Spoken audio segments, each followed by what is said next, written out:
ஷாலி ஃபேமிலியில இன்னைக்கு என்ன பார்க்க போறோம்னா ஒரு மூலிகை ரசம் தாங்க. நம்ம ரியா ஷாலி குட்டிக்கு இன்னைக்கு புதுசா ட்ரை பண்ண போறோம். வேற ஒண்ணும் இல்ல, நெல்லிக்கனி ரசம் தாங்க கொடுக்க போறோம். ஆல்ரெடி கசப்பு கொடுத்து பழகியாச்சு பாப்பாவுக்கு. ஸோ இப்போ துவர்ப்பு தன்மை உள்ள ஒரு சமையல் செஞ்சு கொடுத்துடலான்ட்டு யோசனை பண்ணும்போது தான் ஸோ நெல்லிக்காய் வச்சு செஞ்சிடலாம் ரசம்ட்டு 4 நெல்லிக்காய் கட் பண்ணி போட்டு 2 தக்காளி வேக வச்சு எடுத்துக்கலாம் தனியா.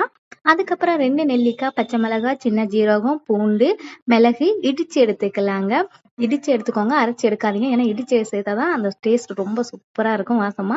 அப்புறம் பாத்தீங்கன்னா புளி கரைசல். நம்ம புளி தேவையான அளவு புளி, நம்ம அவிச்சு வச்ச தக்காளி, அதுக்கப்புறம் கொஞ்சமா கருவேப்பிலை, கொத்தமல்லி போட்டு நல்லா பிசைஞ்சு எடுத்துக்கிட்டோம்னா அந்த வாசம் தக்காளி ரசம் சூப்பரா இருக்குங்க ரசத்துக்கு.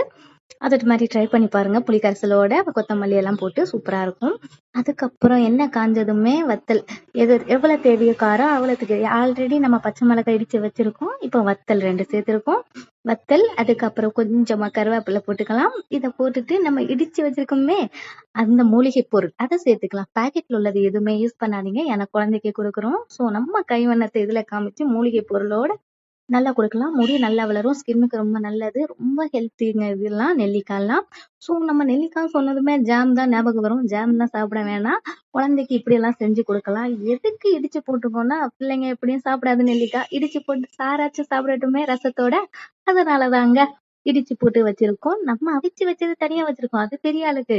சின்ன பிள்ளைங்களுக்கு இப்படி கொடுத்து கொடுத்து பழகி அதையும் பழகி விட்டுடலாம் அப்படியே வேற வேற. சரியா, சின்ன சின்னதா ட்ரை பண்ணாதான் பெருசா சாதிக்க முடியும். சரிங்க, எல்லாம் வதக்கி எடுத்தாச்சா. அதுக்கப்புறம் நம்மளோட புளிக்கரைசலை ஊத்திய போறோம். நல்லா ஊத்திட்டு தீ அதிகமா வச்சு ஊத்திடாதீங்க, புஷ்ஷுன்னு மேல வந்துடும், பயந்துருவீங்க. ஸ்லோ பண்ணிட்டு ரசம் ஊத்திட்டு அதுக்கப்புறம் கொஞ்சமா மஞ்சள் பொடி சேர்த்துக்கோங்க. மஞ்சளும் நெல்லிக்காவும் ரொம்ப ரொம்ப வயிற்றுக்கு நல்லது, கல்லீரலுக்கெல்லாம். ஸோ நம்மளோட வயிறு ரொம்ப ஹாப்பியா இருக்கும் சாப்பிட்டு முடிச்சதும். நம்ம ஹெல்த்தியான சாப்பிட்டாலே நம்மளோட வயிறு ஸ்மெல் பண்ணும். அதனால மஞ்சள் போட்டு நல்லா கலக்கி எடுத்துட்டு அதுக்கப்புறம் கொஞ்சமா மூடி வச்சிருவோம். ரொம்ப கொதிக்க விட வேண்டாம். ரொம்ப கொதிச்சுட்டுனா நம்ம இவ்வளவு நேரம் கஷ்டப்பட்டு செஞ்ச ரசம் ஒரு மாதிரி கடுத்த மாதிரி ஆயிரும். நான் போடுறது முட்டை இல்ல, நெல்லிக்கனி தான்.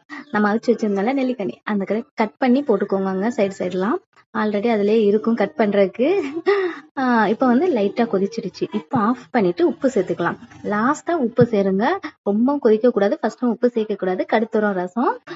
ரசத்தோட இதுவே லாஸ்ட் சேர்க்கிற உப்புலதான் இருக்குது. லாஸ்ட் சேர்த்துட்டு ஒரு 5 நிமிஷம் 10 நிமிஷம் கழிச்சிட்டு நம்ம இப்படி எடுத்து சர்வ் பண்ணிட வேண்டியதான். நெல்லிக்கனி ரசம் ரெடி. சாப்பிட்டு பாருங்க, உடம்புக்கு ரொம்ப ரொம்ப நல்லது. தேங்க்யூ.